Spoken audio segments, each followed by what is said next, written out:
La musique ne s'est pas juste arrêtée au gala de fiançailles Hayé.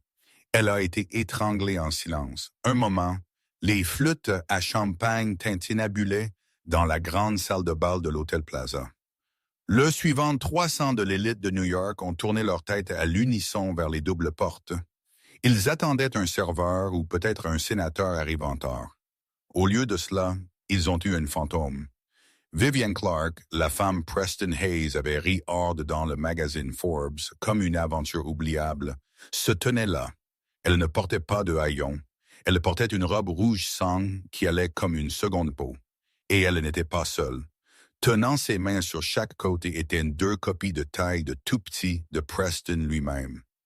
La foule a haleté, mais Preston est devenu pâle parce qu'il savait Vivienne n'avait pas juste amené des jumeaux. Elle a apporté le reçu pour le mensonge qui a construit son empire entier. Preston Hayes était le genre d'homme qui ne marchait pas juste dans une pièce. Il l'a annexé. À 34 ans, il était le PDG de Hayes Hill Dynamics, un conglomérat tech qui avait apparemment surgi des cendres de l'héritage échouant de son père pour devenir la coqueluche de Wall Street. Il était beau d'une manière qui se sentait calculée, cheveux balayés en arrière avec précision militaire, costume taillé sur Savile Row et un sourire qui atteignait ses yeux seulement quand il fermait un accord.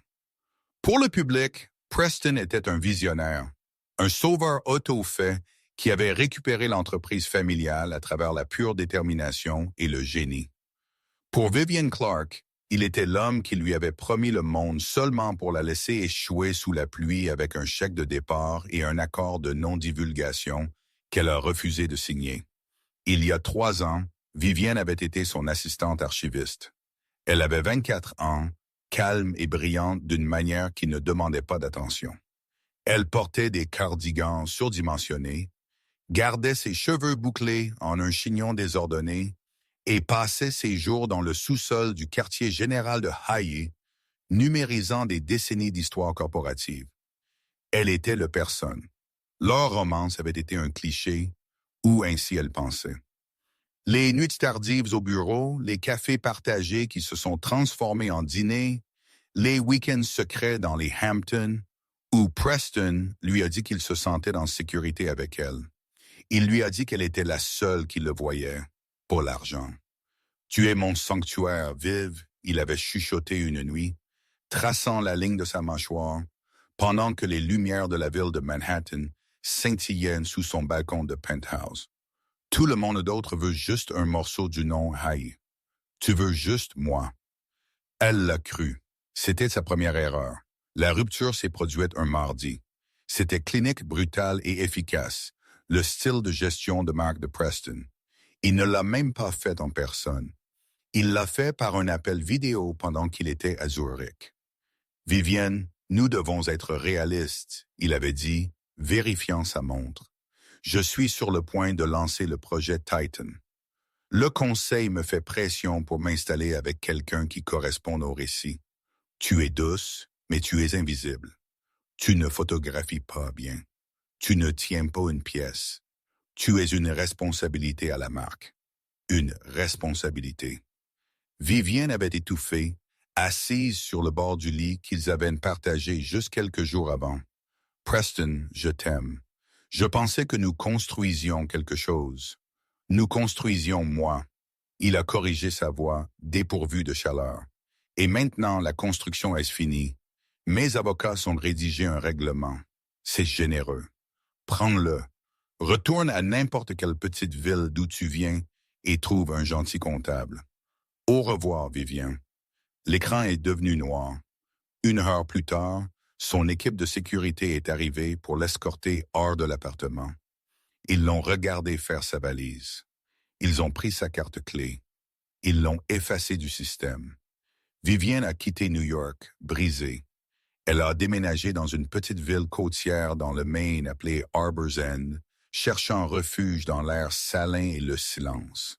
Elle a loué un cottage plein de courants d'air, ayant l'intention de lécher ses blessures et de disparaître juste comme Preston avait commandé. Mais 6 semaines plus tard, les nausées matinales ont commencé. Elle a pris 3 tests, tous positifs. Elle a appelé Preston, Son numéro était déconnecté. Elle a appelé son bureau. Sa secrétaire, une femme qui apportait des cupcakes d'anniversaire à Vivian, lui a dit d'un ton glacial que M. Hayes n'acceptait pas d'appel de solliciteur. Elle a envoyé une lettre. Elle a été retournée non ouverte, timbrée, retournée à l'expéditeur. Vivienne a réalisé alors que pour lui, elle n'était pas juste une ex-petite amie. Elle était un fichier supprimé. Elle s'est assise sur le sol de sa salle de bain dans le Maine, serrant les tests positifs et a fait un choix. Elle ne le poursuivrait pas. Elle ne supplierait pas.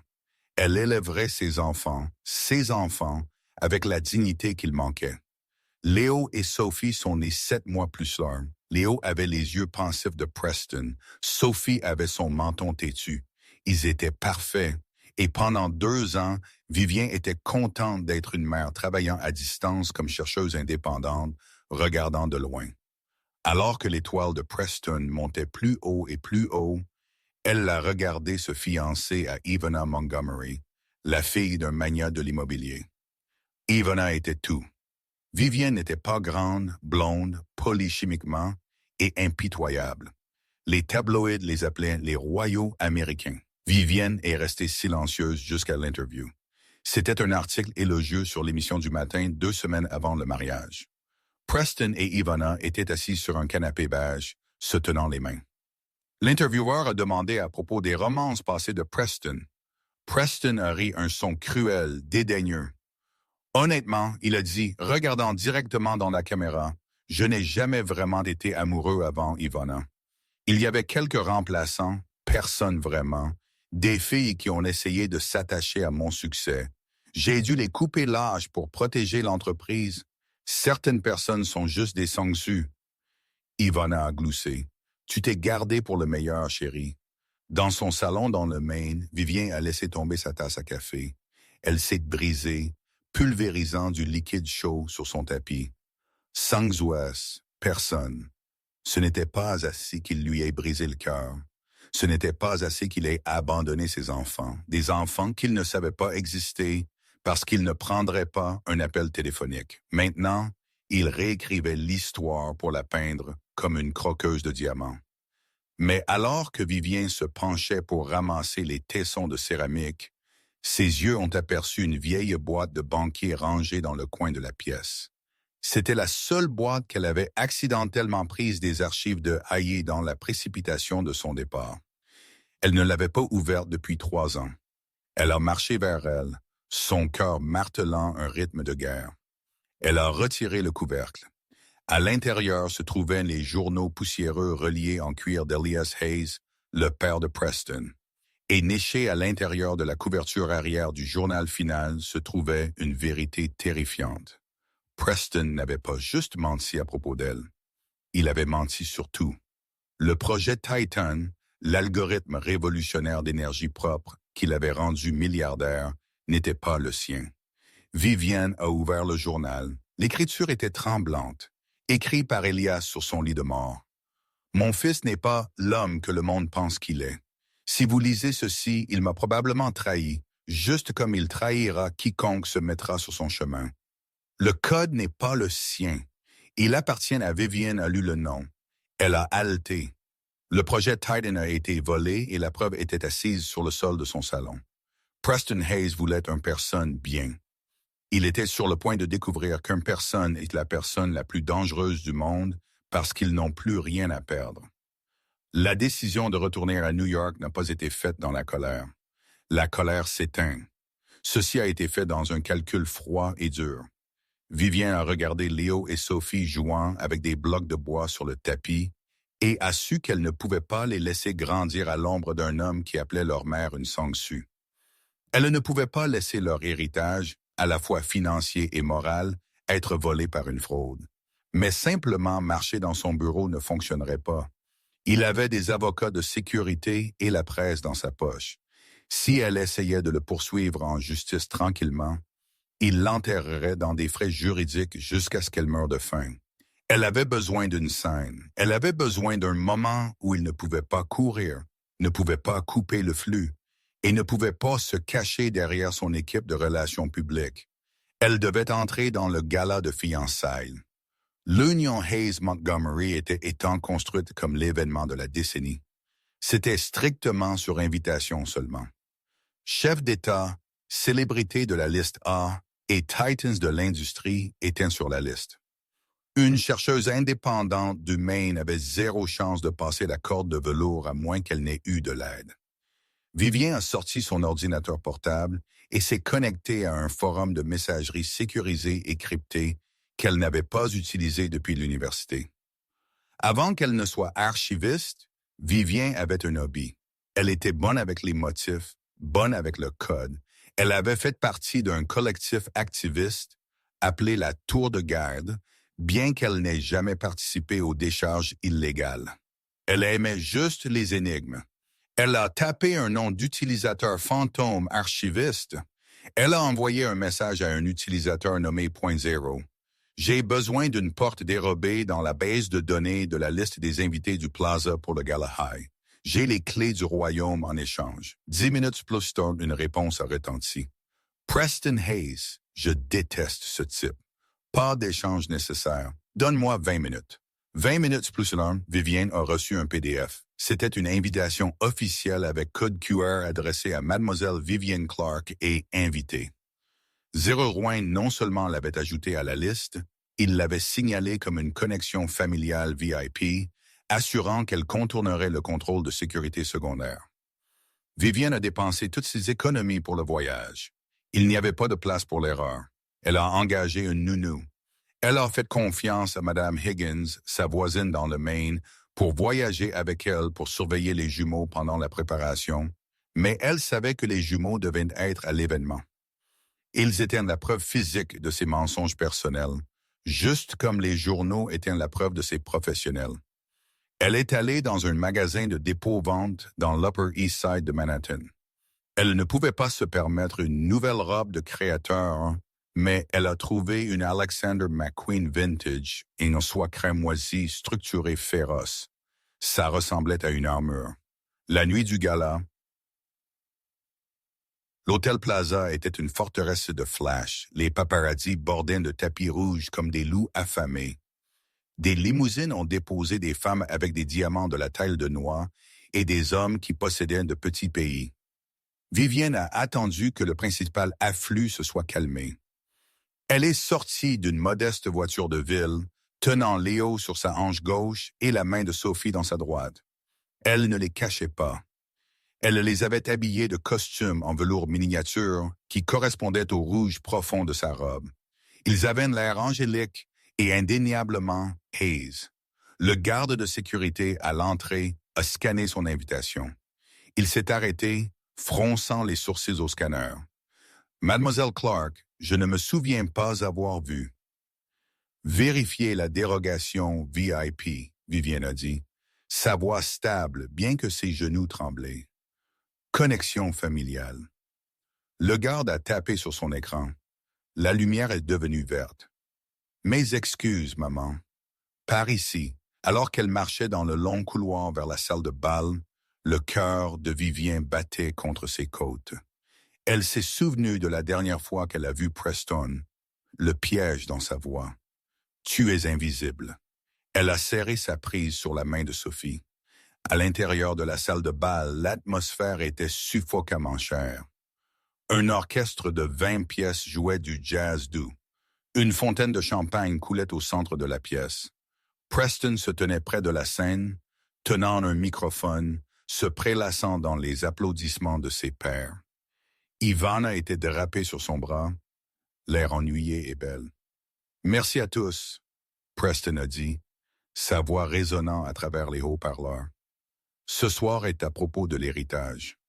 C'est à propos de la vérité. C'est à propos de construire un futur qui est pur et indéniable. L'ironie a goûté comme de la bile dans la gorge de Vivien. Elle a atteint le bord de la foule. Les lourdes portes en chaîne s'étaient fermées derrière elle, mais elle a poussé à travers la foule de dos en smoking. « Excusez-moi », elle a dit. Les gens se sont retournés agacés par l'interruption, mais leur agacement s'est rapidement transformé en confusion, puis choc. La foule s'est séparée. C'était un effet d'ondulation. le silence se répandant vers l'extérieur d'où elle marchait. Vivienne s'est arrêtée à 20 pieds de la scène. Preston était au milieu de sa phrase. Et c'est pourquoi Hey Dynamics sera toujours un phare de Hun. Ses yeux ont attrapé la robe rouge, puis le visage, puis les enfants. Le microphone a glissé de sa main. Il a frappé le sol avec un bruit sourd assourdissant. Le feedback crissant à travers la pièce. Ivana a gelé. Elle a regardé Vivienne, puis les enfants, puis de nouveau Preston. La ressemblance était indéniable. Léo avait la même crête sourcilière distinctive. Sophie avait le même nez. Preston, Ivana a chuchoté, mais sa voix a été captée par le micro-cravate proche. Qui est ça?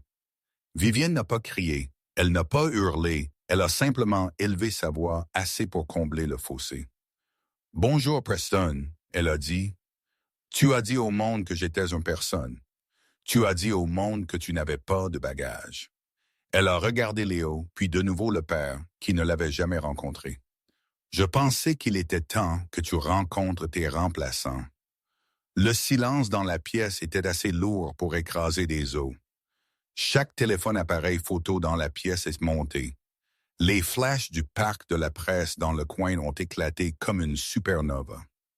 Le visage de Preston est toité du choc à un masque de rage pure et non adultéré. Il est descendu de la scène, abandonnant Ivana. Sécurité. Il a aboyé, pointant un doigt tremblant vers Vivienne. Sortez cette femme folle d'ici. C'est une harceleuse. Deux grands hommes, un costume noir ont commencé vers elle. Vivienne n'a pas tressailli. Elle a atteint dans sa pochette et a sorti non pas une arme, mais un petit livre relié en cuir. Le journal d'Elias Hayes. « Tu peux me jeter dehors, Preston », elle a appelé, sa voix sonnant claire. « Mais peux-tu jeter l'écriture de ton père? J'ai trouvé les journaux originaux, Preston, ceux que tu pensais avoir brûlés. » Les gardes de sécurité ont hésité. Ils ont regardé Preston. Preston s'est arrêté net. La couleur a drainé de son visage si vite qu'il ressemblait à un cadavre. « Ne fais pas !» Il a chuchoté le microphone sur le sol, captant toujours sa voix. « N'ose pas. » Vivienne a souri. Ce n'était pas un gentil sourire. Le personne parle maintenant, Preston, et tout le monde écoute. Le silence dans la grande salle de bal du Plaza était un poids physique pressant sur les poumons de 300 mondains. C'était le genre de silence qui précède habituellement un coup de feu. Mais dans ce cas, l'arme était un petit livre déchiré et relié en cuir craquelé. Preston Hayes se tenait au bord de la scène, sa main toujours tendue vers les gardes de sécurité, ses jointures blanches. Le feedback du microphone tombé s'était estompé, ne laissant que le bourdonnement de la climatisation et les chuchotements frénétiques et étouffés du personnel de poids près des portes de la cuisine. « Enlevez-la, Preston », a sifflé sa voix basse, mais audible, pour ceux au premier rang. Il ne jouait plus le PDG charmant. Le masque avait glissé, révélant l'animal sauvage et désespéré en dessous. « Elle est en infraction. Elle harcèle ma fiancée. Faites-la sortir maintenant. » Les deux gardes de sécurité, des hommes massifs avec des coups aussi épais que des troncs d'arbres, se sont élancés en avant. Ils étaient des professionnels engagés pour s'occuper des ivrognes et des paparazzis, pas une mère tenant deux tout petits et un livre de secrets. « Ne me touchez pas », Vivienne a dit. Sa voix n'était pas forte, mais elle était lassée d'une telle autorité frigide que le garde en chef a hésité. Elle a déplacé Léo sur son autre hanche, exposant la couverture du journal. « Si vous me touchez moi ou mes enfants, je poursuivrai Hayes Dynamics pour agression. Et contrairement à votre patron, j'ai les preuves pour soutenir mes affirmations. » Elle ment, Preston a crié, sautant de la scène. Il a abandonné toutes les prétentions de décorum. Il fermait la distance entre eux, ses yeux maniaques. Ce livre est une contrefaçon. C'est un accessoire. Ivana Montgomery. La fiancée a marché sur son chemin. C'était le premier rebondissement de la nuit que personne n'attendait. Ivana, connue pour son sourire vide et les milliards immobiliers de sa famille, a placé une main manucurée sur la poitrine de Preston. Elle était plus petite que lui, mais à ce moment-là, elle ressemblait à une statue de glace imposante. « Attends, » Ivana a dit. Elle n'a pas regardé Preston. Elle a regardé les enfants. Elle a regardé Léo, dont les yeux étaient un miroir terrifiant de l'homme qu'elle était sur le point d'épouser. Elle a regardé Sophie, qui serrait la robe de Vivienne avec une moue qui était pure haze. « Ivana, bouge !» Preston a grogné. « Elle essaie de ruiner notre nuit. » Elle a amené des enfants. Preston, Ivana a dit, sa voix froide et détachée. Des enfants qui te ressemblent exactement. Et elle a apporté un livre qui te fait transpirer à travers un costume de 10 000 $. Je veux entendre ce qu'elle a à lire. La foule a haleté. Quelques téléphones ont été levés plus haut. C'était mieux que ce qu'auraient nanté les vœux de mariage. Vivienne a croisé les yeux avec Ivana. Une compréhension silencieuse est passée entre elles. Pas d'amitié, et pas acquis d'amitié, mais une reconnaissance mutuelle des enjeux. Vivienne a ouvert le journal à une page marquée d'un ruban rouge. 14 octobre 2018. Vivienne a lu à voix haute, sa voix portée clairement. Mon fils Preston est venu à moi ce soir. Il tremblait. Il avait du sang sur sa manchette. Il m'a dit qu'Oscar Reed était mort. Un murmure a ondulé à travers la pièce. Oscar Reed. Le nom était vaguement familier au géant de la tech dans la pièce. Un brillant, reclus décrocheur du MIT qui s'était soi-disant suicidé en sautant du pont George Washington il y a 5 ans. Vivienne a continué ses yeux clignotants vers Preston, qui était maintenant retenu par sa propre gérante de relations publiques, une femme frénétique nommée Jessica, essayant de l'empêcher d'agresser une femme sur caméra. Preston avait le disque dur d'Oscar. Vivienne a lu. Il m'a dit qu'Oscar avait finalement craqué la séquence Titan. Ce n'était pas juste un algorithme d'énergie, c'était un modèle prédictif, une façon de truquer le marché avant même que le marché ne bouge. Oscar voulait le mettre en open source. Il voulait le donner au monde. Preston voulait le monétiser. Vivienne a tourné la page. Le son du papier tournant était le seul son dans la pièce. Preston m'a dit qu'il avait discuté avec Oscar sur le pont. Il a dit qu'il avait essayé de prendre le disque. Il a dit qu'Oscar avait glissé. Mais Preston n'a pas appelé la police. Il a pris le disque, a essuyé les empreintes digitales et est venu à moi. Il m'a demandé de l'aider à le décrypter. Dieu me pardonne, je l'ai fait. Nous avons enterré l'héritage d'Oscar Reed et construit Haze Dynamics sur sa tombe. Vivienne a claqué le livre fermé. Le son a résonné comme un marteau de juge. Le projet Titan est une propriété volée. Vivienne a déclaré, s'adressant à la pièce, s'adressant aux investisseurs, s'adressant au monde. Il appartient à un homme mort. Et l'homme que vous portez un toast ce soir, il n'est pas un génie. C'est un voleur et possiblement quelque chose de bien pire. Preston s'est libéré de sa gérante de relations publiques. Il avait l'air sauvage, ses cheveux ébouriffés. Mensonge petit. C'est une employée mécontente. Elle était une archiviste de bas niveau. J'ai viré pour incompétence. Elle est mentalement instable. Il a pointé un doigt vers la foule. Ne voyez-vous pas? Elle est jalouse. Elle a vu l'annonce des fiançailles et elle a craqué. Ses enfants pourraient être de n'importe qui. Vivienne a souri. Elle a atteint dans son sac à main de nouveau. La foule a tressailli, s'attendant à une autre bombe. Elle a sorti un petit sac en plastique transparent. À l'intérieur se trouvait une tétine. C'est à Léo, elle a dit, le jetant sur une table proche où un sénateur horrifié était assis. Il a son ADN. Je suis heureuse de fournir un échantillon pour un test de paternité. Tout de suite. Es-tu Preston? Preston a fixé la tétine comme si c'était une grenade. Faites-la sortir, il a crié, sa voix se cassant. Sécurité, je paie vos salaires. Jetez-la dans la rue. Le chef de la sécurité a regardé Preston, puis les téléphones appareils photo diffusant en direct sur YouTube, Instagram et TikTok. Il a regardé les jumeaux qui commençaient à pleurer à cause des cris. Il a fait un calcul. Madame Lagarde a dit à Vivienne, son ton respectueux. Je pense que c'est mieux si nous vous escortons à votre véhicule. Pour la sécurité des enfants. J'accepte, Vivien a dit. Elle a hissé Léo, a pris la main de Sophie et a tourné le dos à Preston Hayes. Elle est sortie par où elle était venue, la mer rouge des élites se séparant pour elle une fois de plus. Mais cette fois, ils ne regardaient pas sa robe. Ils tapaient furieusement sur leur téléphone. Alors que les doubles portes se fermaient derrière elle, la dernière chose que Vivienne a entendue était le son de la voix d'Ivana Montgomery. Preston Ivana a dit assez fort pour que les microphones captent. Nous devons parler du contrat de mariage. Au moment où la voiture de ville de Vivienne a atteint la maison sûre, un Airbnb modeste à Brooklyn loué sous le nom de sa nounou.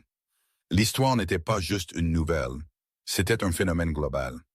Le personne parle était en tendance numéro 1 sur Twitter X mondialement, battant le Super Bowl et les Oscars combinés. Vivien était assise sur le canapé en velours usé de l'Airbnb Madame Higgins, installant les jumeaux dans des lits portables dans l'autre pièce. Les mains de Vivienne tremblaient maintenant.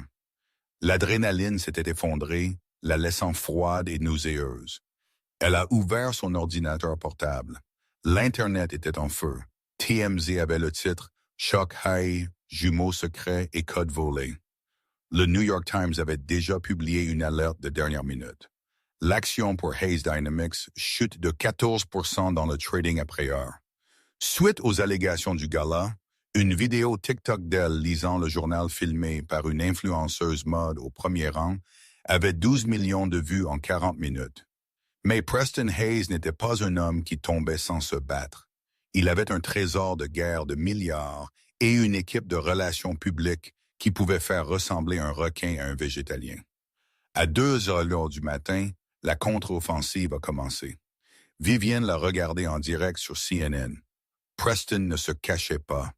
Il était assis dans son bureau de penthouse, l'air sombre, portant un pull décontracté destiné à le faire paraître vulnérable et humain.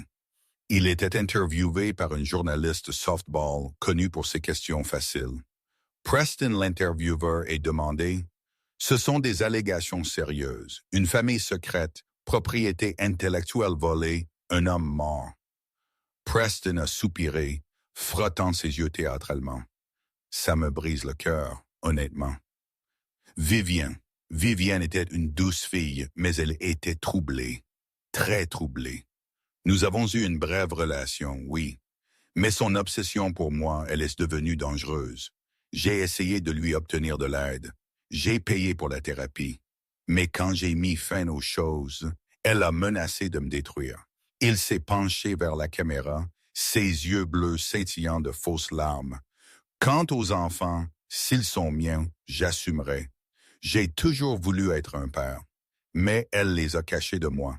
Elle a transformé des enfants innocents en armes pour monter un coup de pub. Qui fait ça? Quel genre de mère amène des tout-petits à un gala pour crier après un homme? Il a fait une pause, laissant la question en suspens. Et le journal, l'intervieweur a insisté. Elle a lu du journal de votre père. Preston a secoué sa tête tristement. Mon père a souffert de démence sévère dans ces dernières années. Il a écrit des histoires, des fantaisies. Il pensait qu'il était un pirate un jour, un cowboy le suivant. Vivien, comme mon archiviste, avait accès à ces divagations. Elle sait qu'ils ne sont pas réels. Elle exploite les délires d'un vieil homme malade pour me blesser. C'était une masterclass en manipulation mentale. En 5 minutes, il s'était peint comme la victime, l'ex-petit ami bienveillant, et le fils en deuil. Tout en peignant Vivien comme une harceleuse mentalement instable abusant de la mémoire de son père, Vivien a regardé ses poings se serrer jusqu'à ce que ses ongles s'enfoncent dans ses paumes. « Il est bon », une voix a dit de l'embrasure de la porte. Ce n'était pas Madame Higgins. Vivien s'est retournée. Se tenant dans le couloir de l'Airbnb se trouvait un homme qu'elle n'avait pas vu depuis 6 ans. Il portait un sweat à capuche sombre, des bottes de combat, et avait l'air de n'avoir pas dormi depuis 1 semaine. Point zéro. Vivienne a respiré. « Appelle-moi Dave le hacker », a dit, marchant dans la lumière. Il a brandi une tablette ressemblant à Stark Industries. J'ai tracé votre emplacement à partir de la connexion que vous avez utilisée plus tôt. Ne t'inquiète pas, je l'ai nettoyé pour que les brutes de Hayes ne puissent pas suivre. Vivienne s'est légèrement détendue. Dave était celui qui lui a obtenu l'invitation. C'était un vieil ami des jours d'activiste, un génie qui vivait hors du système parce qu'il devait à l'IRS 3 vies d'impôts. « Tu as vu l'interview? » Vivienne a demandé. « Je l'ai vu. » Dave a dit, s'affalant sur le fauteuil. Il contrôle le récit. Il a déjà acheté des bottes. Regardez les commentaires. Il a tourné la tablette vers elle. La marée des médias sociaux tournait. Utilisateur 788. Elle a l'air folle. Qui amène des enfants à une fête? Tech. Frérot 9,9. Le papa avait la démence. Ça a du sens. Hayes est un génie. Chercheur de vérité. Elle cherche juste un paiement. Croqueuse de diamants. Il gagne. Vivienne a chuchoté. Je leur ai montré la vérité et il l'a transformée en mensonge en 1 heure. Tu leur as montré un morceau de papier. Dave a corrigé. Les gens ne croient plus le papier. Ils croient les données. Ils croient les empreintes digitales. Dave s'est penché en avant, ses yeux intenses. Vive, tu as lu la partie à propos du disque dur. Le disque dur d'Oscar Reed, celui que Preston a volé. Oui, Vivienne a dit. Mais Preston l'a probablement détruit il y a des années. Il n'est pas stupide. Preston est arrogant, Dave a répliqué. Les hommes arrogants ne détruisent pas les trophées, ils les gardent. Mais même s'il a détruit le disque physique, l'algorithme Titan fait fonctionner Hey Dynamics en ce moment. Si Oscar l'a écrit, sa signature est dans le code. Le code source est verrouillé dans un serveur isolé dans le coffre-fort Hey. Vivienne a dit, c'est impénétrable, et que c'est biométrique seulement. Les yeux de Preston, la voix de Preston. Dave a souri. C'était un sourire aigu, dangereux. Exactement. Nous ne pouvons pas pirater de l'extérieur, mais tu sais qui a un accès illimité au penthouse, au bureau et probablement à la salle des serveurs? La femme qui vient de réaliser qu'elle est sur le point d'épouser une fraude. Les yeux de Vivienne se sont écarquillés. Ivana Montgomery est un requin, Dave a dit. J'ai fouillé dans ses finances. L'empire immobilier de son père est endetté jusqu'au cou. Ils ont besoin de cette fusion. Si Preston tombe, les Montgomery tombent. Elle ne nous aidera pas. Elle ne nous aidera pas à détruire l'entreprise. Vivienne a accepté, son esprit s'emballant, cliquant de nouveau en mode chercheuse. Mais elle pourrait nous aider à détruire Preston si cela signifie qu'elle peut prendre le contrôle de l'entreprise pour elle-même. Si elle peut prouver que Preston a volé l'API, elle peut annuler le contrat de mariage, affirmer qu'il a commis une fraude contre elle et prendre un intérêt majoritaire en tant que partie lésée. Dave a hoché la tête. Ennemi de mon ennemi. Vivienne a attrapé son téléphone. Elle n'avait pas le numéro d'Ivana, mais elle savait comment les Montgomery opéraient. Ils utilisaient un service de conciergerie privée pour tout. Je vais l'appeler. Vivienne a dit qu'elle tracera l'appel. Dave a averti. Laisse-la. Vivienne a dit, j'ai fini de me cacher. Vivienne a composé le service de conciergerie, a bluffé son chemin à travers 2 assistants en utilisant une vieille voix d'assistante frénétique qu'elle avait perfectionnée des années auparavant. Et finalement, miraculeusement, la ligne a cliqué. Qui est que la voix d'Ivana était comme du verre brisé. C'est Vivienne. Ne raccrochez pas. Donne-moi une raison pour laquelle je ne devrais pas envoyer un tueur à gages à votre emplacement, Ivana a dit. Elle semblait fatiguée. Parce que Preston va vous jeter sous le bus. Ensuite, Vivienne a dit vite. Il a menti à propos des jumeaux. Il a menti à propos du code. Penses-tu vraiment qu'il n'a pas menti à propos des données financières de la fusion? Si la SAQ l'enquête pour le vol de la PI d'Oscar Reed, ils geleront vos actifs aussi. Ivana, vous serez des dommages collatéraux. Silence à l'autre bout. Que veux-tu, Vivienne? Je ne veux pas l'argent, Vivienne a dit. Je ne veux pas l'entreprise. Je veux juste que mes enfants soient en sécurité et je veux qu'il admette ce qu'il a fait. Je veux que son héritage brûle. Tu veux l'entreprise. Bien. Aidez-moi à prouver qu'il a volé le code et vous pourrez apparaître comme la héroïne qui a découvert la corruption. Vous pouvez être la PDG de la nouvelle Hey Dynamics. Le silence s'est étiré pendant 10 secondes. Il garde les serveurs dans la pièce de panique derrière la cave à vin. Ivana a dit doucement. Il change le code d'accès tous les jours, mais il garde une clé de sauvegarde sur une clé USB. Il la porte autour de son cou.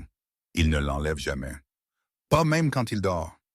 Je ne peux pas m'approcher de lui, Vivienne a dit. Il y a une ordonnance restrictive en cours de rédaction en ce moment. Non, Ivana a dit, mais je peux m'approcher de lui. Il dort actuellement dans la chambre d'amis parce que je l'ai enfermé hors de la chambre principale. Il a pris un sédatif il y a 1 heure pour se calmer pour le cycle d'actualité du matin. Le cœur de Vivien a martelé. Ivana, si tu obtiens ce disque, je ne fais pas ça pour toi, Ivana a coupé court sèchement. Je fais ça parce que personne ne me prend pour une idiote. Personne. Rencontre-moi, Vivienne a dit. Demain matin, 6h, s'éclaircit la gorge, le ferry de Staten Island. L'affluence des navetteurs nous cachera. Si c'est un piège, Ivana a dit, je te détruirai moi-même. La ligne est devenue morte. Vivien a regardé Dave. Elle est dedans. Dave a fait craquer ses jointures. Alors nous ferions mieux de nous préparer parce que si nous obtenons ce disque, nous ne faisons pas juste tomber un PDG, nous faisons tomber tout le système. Mais juste alors, le verre de la fenêtre avant de l'Airbnb s'est brisé. Une brique a navigué à travers la pièce, atterrissant sur le sol avec un bruit sourd-lourd. Attachée à elle se trouvait une note. Dave a plongé vers l'interrupteur, plongeant la pièce dans l'obscurité. « Baisse-toi ». Vivienne a rampé vers la brique, ses mains tremblant de manière incontrôlable. Elle a déplié la note à la faible lumière des lampadaires extérieurs. Ce n'était pas une menace de Preston. C'était pire. C'était une impression d'une photo. Une photo de l'Airbnb prise d'en face de la rue juste il y a 5 minutes. Et écrits au marqueur rouge à travers la photo se trouvaient 3 mots. Nous regardons. Ce n'était pas l'écriture de Preston. C'était un texte stylisé en bloc.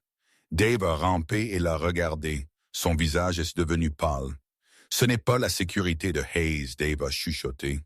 Vivian Oscar Reed travaillait sur des algorithmes prédictifs pour des entrepreneurs militaires avant qu'il ne meure. C'est pourquoi il voulait le mettre en open source pour le garder loin d'eux.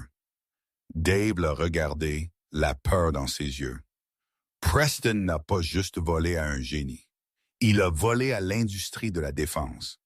Et maintenant que tu l'as annoncé au monde, les acheteurs originaux viennent nettoyer le désordre. Vivienne a regardé la porte de la chambre où ses jumeaux dormaient. Elle n'avait pas juste piqué un ours, elle était entrée dans une tanière de dragon. Le terminal du ferry de Staten Island à 5h45 du matin était un purgatoire de navettures, de tasses à café fatiguées et l'odeur de diesel. C'était l'endroit parfait pour disparaître. Vivien se tenait près de la rambarde sur le pont inférieur du vaisseau orange, le vent froid du port fouettant ses cheveux à travers son visage. Elle était seule. Elle avait pris la décision la plus difficile de sa vie. Il y a 1 heure, elle avait envoyé Mme Higgins et les jumeaux dans un motel au New Jersey avec de l'argent et des téléphones jetables. Si cela allait au sud et la brique à travers la fenêtre suggérait que ça allait déjà au sud, elle ne pouvait pas avoir Léo et Sophie dans le feu croisé. Le ferry a haleté loin du quai, la ligne d'horizon de Manhattan s'élevant comme une mâchoire dentelée contre l'aube grise. « Ne me regarde pas », une voix a dit de derrière elle. Vivienne a agrippé la rambarde. Elle connaissait cette voix. Elle dégoulinait habituellement de condescendance. Maintenant, elle tremblait. Ivana Montgomery se tenait à 3 pieds de distance, regardant la Statue de la Liberté. Elle portait un trench coat et une casquette de baseball, ressemblant à une célébrité essayant d'éviter les paparazzis, ce qu'elle était exactement. Là-dessus, Vivienne a demandé, ses yeux scannant le pont. Quelques ouvrières du bâtiment endormies, un couple de touristes, Deux hommes en costume gris lisant des journaux près des escaliers.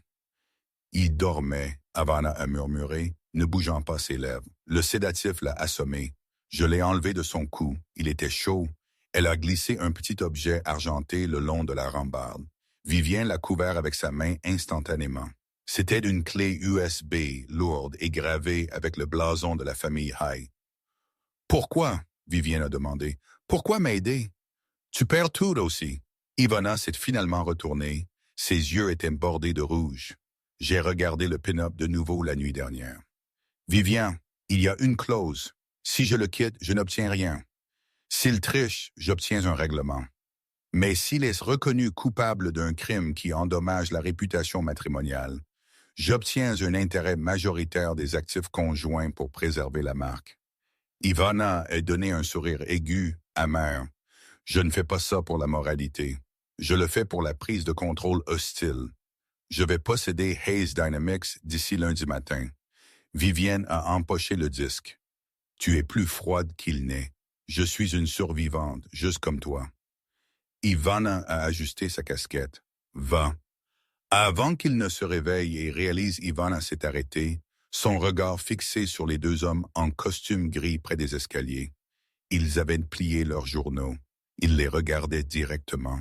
« Ce ne sont pas la sécurité de Hayes, » Ivana a chuchoté. « Preston engage des ex-flics. Ces hommes marchent comme des militaires.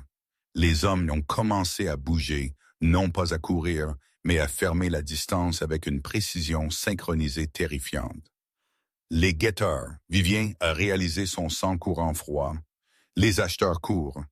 Ivana a sifflé. « Je ne peux pas te laisser, Vivien a dit. Tu as le disque. » Ivana a claqué, sa voix se cassant. « S'ils obtiennent ça, nous mourrons tous les deux. Je suis la fiancée. Ils ne me blesseront pas en public. Ce serait trop salissant. Tu es le personne. Tu es jetable. Va. » Vivien a hésité pendant une fraction de seconde, puis s'est retourné et a sprinté vers la poupe du bateau. « Hé !» Un des costumes a crié. « Agents fédéraux, arrêtez. » Ils n'étaient pas des agents fédéraux. Vivien le savait. Les agents s'annonçaient avant de bouger. Ces hommes bougeaient comme des prédateurs. Vivienne a poussé un groupe de touristes. Elle pouvait entendre des bottes lourdes marteler sur le pont métallique derrière elle. Elle a atteint les escaliers vers le pont supérieur et a grimpé, ses poumons brûlants. Elle avait besoin d'une sortie, mais mais ils étaient au milieu du port. Elle a atteint le pont supérieur. Le vent était plus fort ici. Elle a regardé en arrière. Un des hommes était déjà en haut des escaliers, atteignant une arme dissimulée à l'intérieur de sa veste. Soudain, un cri a éclaté du pont inférieur. « À l'aide! Il m'attaque! À l'aide! » C'était Ivana. Elle s'était jetée sur le deuxième homme, griffant son visage, criant à plein poumon. « Cet homme essaie de me kidnapper. Je suis Ivana Montgomery. » La commotion a été instantanée. Les navetteurs ont grouillé. Les téléphones sont sortis. L'homme essayant d'atteindre Vivienne a hésité, regardant son partenaire, qui était maintenant assailli par de bons samaritains défendant les Hayes en pleurs. Ivana avait créé la diversion. Vivienne ne l'a pas gaspillé. Elle a vu que le ferry s'approchait du terminal de Saint George. L'écart entre le bateau et le pilotis se refermait. C'était trop loin pour sauter sur le quai, mais il y avait une échelle d'entretien sur le côté de la jetée. C'était imprudent. C'était fou. C'était quelque chose qu'une mère protégeant ses petites frais. Alors que le ferry heurtait les pare-chocs en caoutchouc, Vivienne a sauté par-dessus la rambarde latérale. Elle a frappé l'eau froide et huileuse avec un impact à secouer les os. Le choc a saisi ses muscles. Elle explorait l'eau sombre, remplissant son nez, mais elle a donné des coupes de pied vers le haut, haletant pour l'air alors qu'elle faisait surface près du bois pourri de la jetée. Elle a grimpé l'échelle couverte de bernacles, frissonnant. Sa robe a ruiné sa peau, raclant contre le bois. Elle s'est tirée sur le béton de la passerelle d'entretien. Elle a regardé en arrière le ferry. La police montait déjà à bord. Ivana était escortée, jouant le rôle de la victime hystérique à la perfection.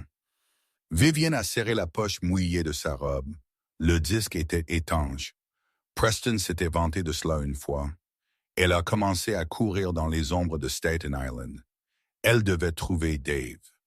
La maison sûre de Dave n'était pas une maison. C'était un wagon de maintenance de métro déclassé garé sur un éperon de voie rouillé profondément dans un tunnel sous Queens. Ça sentait l'ozone et la pizza rassis, mais c'était mais c'était doublé de blindage de plomb et de cuivre pour bloquer les signaux. Vivienne était assise enveloppée dans une couverture de laine, ses dents claquant, regardant Dave travailler. Il avait la clé USB argentée branchée dans un ordinateur portable isolé. C'est crypté. Dave a marmonné, ses doigts volant sur le clavier mécanique. ES 215-6. Mais attends, ce n'est pas juste un mot de passe, c'est une poignée de main biométrique. Ivana a dit que c'était une clé de sauvegarde. Vivienne a dit, sirotant le thé chaud que Dave lui avait fait. Ça l'est, mais il a besoin d'un battement de cœur, Dave a dit. Il a pointé un capteur sur le disque. Il mesure la variabilité du pouls pour confirmer que l'utilisateur est vivant et calme. C'est conçu pour que tu ne puisses pas couper le doigt de quelqu'un et l'utiliser. Vivien a fixé le disque. Alors, nous avons besoin du pouls de Preston. Non, Dave a souri. Nous avons besoin d'un pouls Hayes. Il a fait tourner sa chaise et a regardé Vivien. Génétique, vive, les schémas de variabilité du pouls sont partiellement héréditaires, surtout les marqueurs de réponse au stress. Vivienne a gelé. Non, vous n'utilisez pas mes enfants. Je n'ai pas besoin des enfants, Dave a dit doucement. J'ai besoin de toi. Tu les as portés. Tu as vécu avec lui. Mais plus important encore, Léo et Sophie ne sont pas ici, mais tu as quelque chose des leurs. Vivienne a touché sa poitrine. Quoi? La correspondance ADN n'est pas pour l'identité, Dave a expliqué, parlant vite. C'est pour le rythme biologique. Si je peux synthétiser un battement de cœur qui correspond à la ligne de base Hyde. Attends, as-tu des vidéos de Preston Hyde si j'ai tout supprimé, Vivienne a dit? Puis elle s'est souvenue. Attends, le cloud. J'avais un dossier privé qu'il ne connaissait pas. Des vidéos de lui dormant. Juste des trucs domestiques. Connecte-toi, Dave a commandé. Vivienne a tapé ses vieilles identifiants. Elle a trouvé une vidéo d'il y a 3 ans. Preston faisant la sieste dans un hamac dans les Hamptons, sa poitrine montant et descendant rythmiquement. Dave a alimenté la vidéo dans son logiciel. Il a isolé le mouvement de l'artère corrodée dans le cou de Preston. Il a cartographié le pouls. Puis il a utilisé un moteur de retour haptique d'une manette de jeu pour taper le capteur sur le disque dans le rythme exact. Boum, boum, boum, boum, le disque a clignoté vert. Bingo, Dave a chuchoté. Nous sommes dedans. Des fichiers ont commencé à défiler sur l'écran. Des milliers d'entre eux. Plans. Codes d'email. Dave a cliqué sur un dossier nommé Titan Final. Il a ouvert le manifeste. Son visage illuminé par la lumière bleue de l'écran est devenu mou. Oh mon Dieu, Dave a respiré. Quoi? Vivienne s'est rapprochée. Est-ce à l'intérieur d'un trading? Non, Dave a dit, sa voix tremblant. Vivienne Titan n'est pas un prédicteur boursier. C'est un protocole de contournement comportemental. Il a remonté une vidéo de simulation. Elle a montré une carte d'une ville. Les feux de circulation ont changé. Le réseau électrique a fluctué. Les tours cellulaires ont pingé des fréquences spécifiques et les petits points représentant des personnes sur la carte. Ils ont bougé, ils se sont rassemblés, ils ont émeuté ou ils sont rentrés chez eux et ont dormi. Il utilise la modulation de fréquences subliminales via des appareils personnels et le contrôle d'infrastructure. Dave a lu du document technique. Il peut supprimer une population ou les inciter. Il déclenche la réponse de lutte ou de fuite à une échelle de masse. Vivien s'est senti malade. Il ne vend pas une manière de prédire le futur. Il vend une télécommande pour l'humanité. Et l'acheteur Dave a fait défiler vers le bas est un conglomérat militaire privé appelé Aegis Corps. Ils veulent l'utiliser pour le renversement de régime. Ils l'allument, une ville devient folle, le gouvernement tombe. Aegis intervient pour restaurer l'ordre. Preston est un monstre, Vivienne a chuchoté. Nous devons téléverser ceci, Dave a dit. Si nous déchargeons ceci sur le web public, Wikileaks, les organes de presse, c'est fini. Il ne peut pas cacher ceci. Dave a frappé quelques touches. Préparation du téléversement.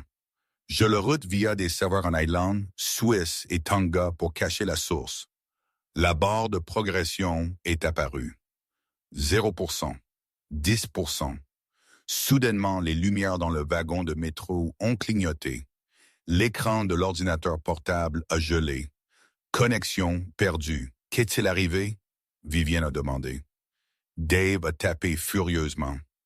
Nous avons perdu Internet. La ligne fixe du tunnel vient de mourir. Il a sorti son téléphone. Poste de service. Vivienne a vérifié le sien. SOS seulement. Dave a levé les yeux, la terreur dans ses yeux. Ce n'est pas juste nous. Regarde.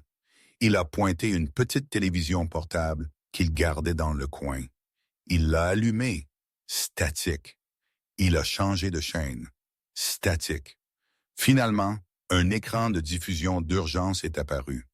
Urgence civile. Restez à l'intérieur. Il l'a éteint. Dave a dit Preston. Il sait que nous avons le disque. Il sait que nous téléversons.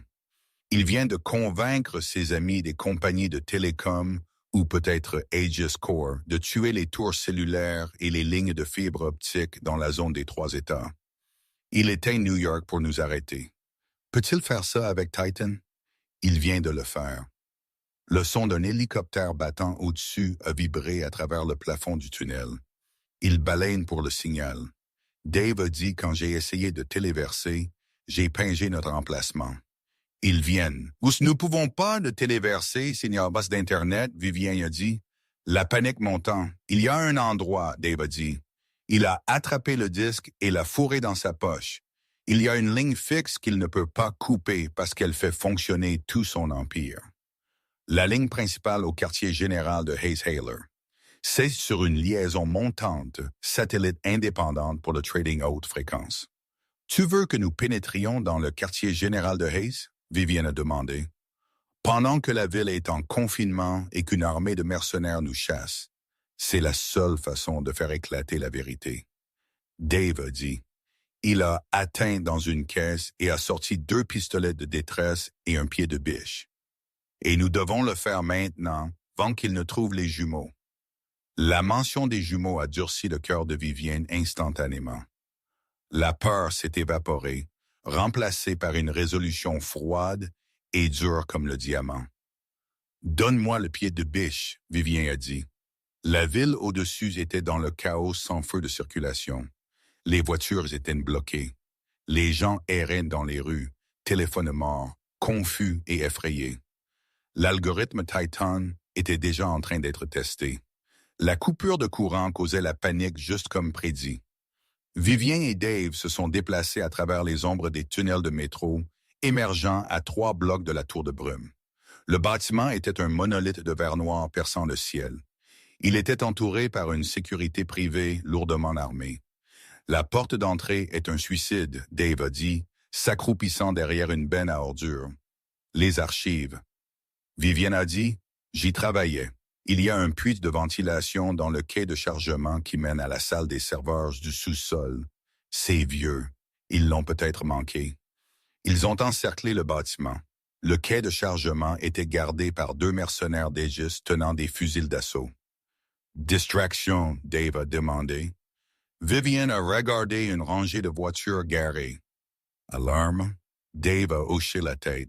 Il s'est précipité vers la voiture la plus proche, a brisé la vitre avec son coude et a démarré le klaxon par court-circuit.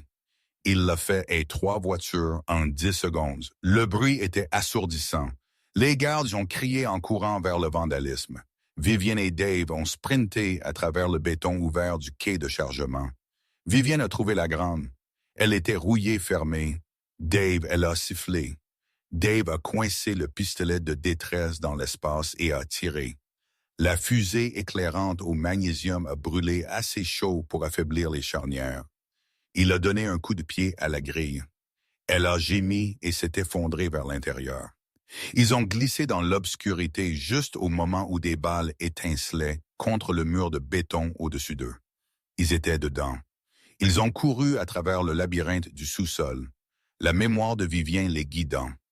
À gauche à la chaudière, à droite aux vieilles armoires de classement. Ils ont atteint la porte de la salle des serveurs. C'était une dalle d'acier massive.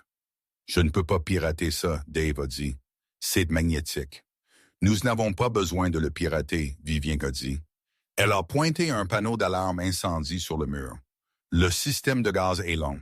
Si l'alarme incendie se déclenche dans la salle des serveurs, les portes se scellent, à moins que vous ne déclenchiez la commande manuelle pour l'évacuation du personnel.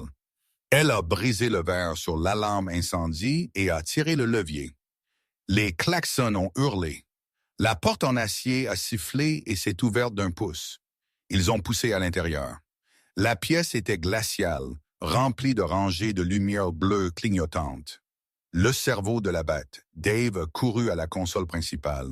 Il a branché le disque, liaison montante trouvée, et il a crié par-dessus les sirènes, contournant le pare-feu, gonflant à 20%. La porte derrière eux s'est ouverte en claquant. Preston Hayes se tenait là. Il ne portait pas sa veste de costume. Ses manches étaient retroussées et il tenait d'un pistolet. Il avait l'air dérangé. « Tu ne vas juste pas mourir, n'est-ce pas? » Preston a crié par-dessus le bruit. Il a levé l'arme visant directement Vivienne. « Éloigne-toi de la console. » Dave a gelé ses mains, planant au-dessus du clavier. 50% téléversé. Vivienne a marché devant Dave. « Tu ne me tireras pas dessus, Preston. Pas ici. » Le flash de la bouche du canon enflammera le résidu de gazélon. Tu feras exploser tout le bâtiment. C'était un bluff. Vivien ne savait rien de la chimie du gazélon, mais Preston a hésité. C'était un homme de contrôle et il l'avait perdu. Tu as tout ruiné. Preston a crié. J'allais sauver le monde. Ordre, discipline. J'allais être un dieu. Tu es juste un voleur avec un journal volé. Vivienne a dit, sa voix stable. Elle a regardé l'écran derrière elle. 80%. Day! Elle a chuchoté. Finis-le! Les yeux de Preston ont dardé vers l'écran. Il a réalisé le mensonge du gaz.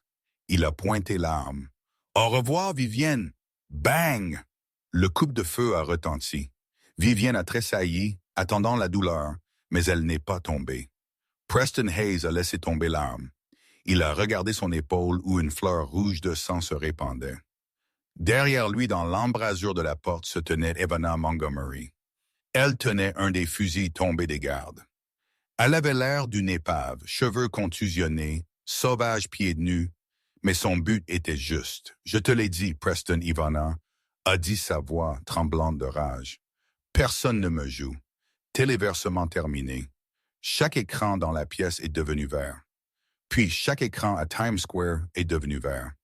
Chaque téléphone qui a retrouvé le signal est devenu vert. Chaque station d'information autour du monde a reçu le paquet.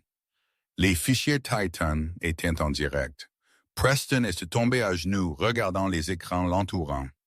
Son œuvre de vie, ses mensonges, ses crimes défilant en haute définition pour que la race humaine entière puisse voir. Vivienne a marché vers lui. Elle n'a pas regardé sa blessure. Elle a regardé ses yeux. « Tu as appelé mes enfants des personnes », elle a dit. Elle s'est penchée, chuchotant dans son oreille alors que les sirènes de la vraie police, du FBI, de la Garde nationale, hurlaient au loin. « Mais tu as oublié la règle la plus importante de la nature, Preston. Le loup ne craint pas le lion. Il craint la mer. » Elle a reculé, a pris la main d'Ivana et est sortie de la pièce, laissant Preston Hayes seul dans les ruines de son royaume. L'arrestation de Preston Hayes n'a pas été la reddition digne d'un criminel en col blanc. C'était un spectacle global. Quand l'équipe tactique du FBI a franchi la salle des serveurs, les écrans derrière Preston étaient déjà verts lumineux, diffusant ses crimes au monde. Il se tenait au milieu des ruines de son empire, saignant de l'épaule, pendant qu'Ivana était assise calmement sur un bureau, le fusil reposant sur ses genoux comme un sceptre. Alors que les agents traînaient Preston dehors menotté, les paparazzis attendaient. Il a essayé de maintenir son sang-froid, Mais quand il a vu Vivienne sortir librement, flanquée d'agents qui la traitaient comme un témoin plutôt qu'une suspecte, il a craqué. « Je t'ai faite. » Preston a crié, luttant contre ses contraintes.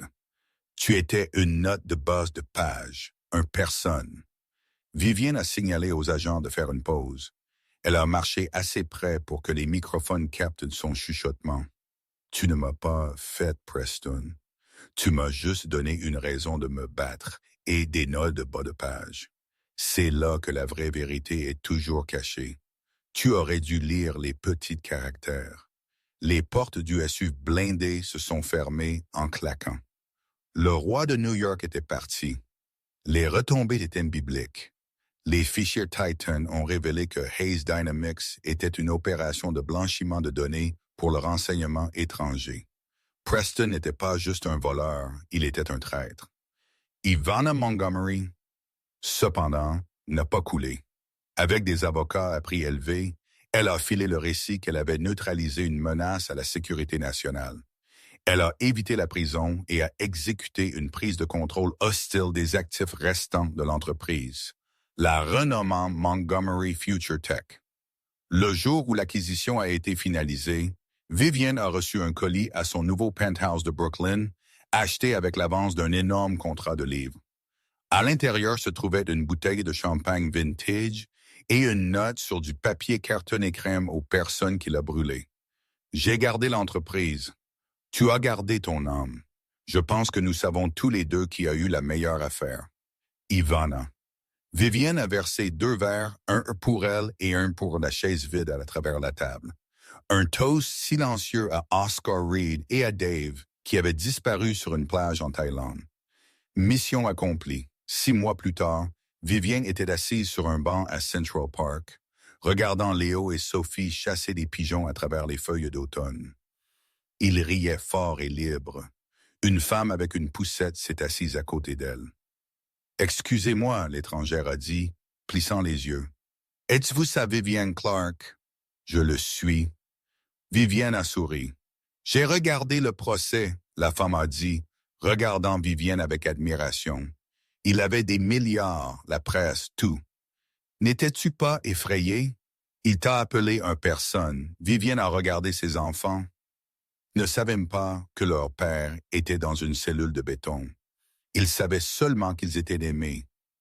J'étais terrifié, Vivienne a admis se levant pour prendre la main de Sophie. Mais les hommes comme Preston construisent des châteaux de verre. Ils oublient que plus haut ils sont assis, plus durement ils tombent quand quelqu'un brise la fondation. Elle a regardé la ligne d'horizon. Elle n'était plus une note de bas de page. Elle était l'auteur du reste de sa vie.